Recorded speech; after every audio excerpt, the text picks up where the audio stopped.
மாதவரத்துல இன்னைக்கு என்ன நிலைமைன்னு சொன்னா, கிறிஸ்தவர்களுக்கு புதைக்கிறதுக்காக நிறைய சர்ச் இருக்கு. சர்ச்சுக்கு பின்னாடி கபஸ்தான் இருக்கு. முஸ்லீம்களுக்கும் கபஸ்தான் இருக்கு. ஆனா ஹிந்துக்களுக்குன்னு சொன்னா இந்த சுடுகாடு தான் இருக்கு. செத்தா லாஸ்ட்ல வர வேண்டிய சுடுகாட்டுடைய நிலைமை இன்னைக்கு என்ன நிலைமைன்னு சொன்னா, சுடுகாட்டுல கூட இடம் இல்லை. லாஸ்ட்ல உனக்கு 6 அடி தான் இடம்னு சொல்லுவாங்க. ஆனா இன்னைக்கு என்னன்னா, இந்து மயான பூமியில ஃபுல்லா பாருங்க சிலுவையா இருக்குது. எல்லாம் கிறிஸ்தவர்களா புதைச்சு வச்சிருக்கான். என்னடான்னு கேட்டா, பாதி இடம் வந்து ஜிம்முன்னு சொல்லி ஜிம்முக்கு எடுக்க சுடுகாட்டுல.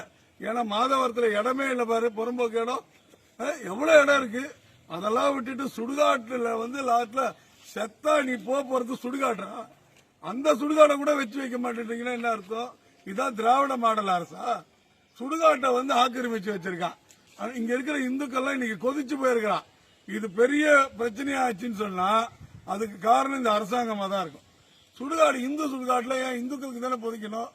இதே சர்ச்சை சுடுகாட்டுல வந்து ஒரு இந்துவை புதைக்க விடுவியா?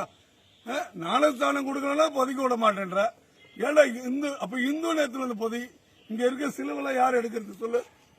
இந்த அரசாங்கத்துக்கு வந்து இந்த வீடியோ மூலமா நாங்க எச்சரிக்கை கொடுக்கிறோம். இதுக்காக கம்ப்ளைண்ட் கொடுக்க போறோம். மரியாதையா எடுத்துடணும். எடுக்கல அப்படின்னு சொன்னா பிரச்சனை வேற மாதிரியா போவோம். சுடுகாட்டுல போய் கை வைக்கிறீங்களா? செத்த வரது சுடுகாடு. அந்த சுடுகாட்டுல இன்னைக்கு வந்து மத மாற்றம் எங்கெல்லாம் பாருங்க. ஏற்கனவே மாதவரத்தை மாதாவரமா மாத்தினான். உடனே இந்து முன்னணி இயக்கம் போராடிச்சு. அதுக்கப்புறம் மாதவரமாச்சு. லட்சுமிபுரத்தை லட்சிய மரியாபுரம்னு மாத்தினான். அப்புறம் போராடினதுக்கு அப்புறம் லட்சுமிபுரமா மாச்சு. இப்ப நாட்டுல சுடுகாடை மாத்திட்டாங்க. சுடுகாட்டை வந்து கொள்ளையடிச்சிட்டு இருக்கா. எங்கெங்கெல்லாம் ஆக்கிரமிப்பு பார்த்தீங்களா? முழுக்க இங்க பாருங்க. ஒரு சுடுகாடு, இது இந்து சுடுகாடு. அங்க சுத்தி பாருங்களேன், அந்த பக்கம் பாருங்களேன், சுத்தி பாருங்க, ஃபுல்லா சிலுவை தான் இருக்கு. முழுக்க எல்லா இடத்துலயும் சிலுவை இருக்கு. இந்த பக்கம் சிலுவை இருக்கு. இந்த சைடு பாருங்க சிலுவை. எல்லா சைடும் சுத்தி சுத்தி பாதி இடத்த ஆக்கிரமிச்சுட்டான். பாதி மண்ணத்துல வந்து கொட்டிட்டான், பாதி பள்ளம் தோண்டிட்டான், அலுவலகம் கட்டுறன்னு பாதி எடுத்துட்டான், ஜிம்முன்னு பாதி எடுத்துட்டான். இன்னைக்கு சுடுகாடை வந்து குறுக்கிட்டான். இவனுக்கு கொள்ளை அடிக்கிறதுக்கு தான் சுடுகாடா இன்னைக்கு? மக்களை சிந்திச்சு பாருங்க. இந்த வீடியோ மூலமா நீங்க சிந்திச்சு பாருங்க. மாதவரத்தில் வாழக்கூடிய மக்கள் அனைவரும் இது ஒரு அவேர்னஸ் தான் வீடியோ தான். ஏன்னா இன்னைக்கு செத்தா நமக்கு சுடுகாடு கூட இல்ல.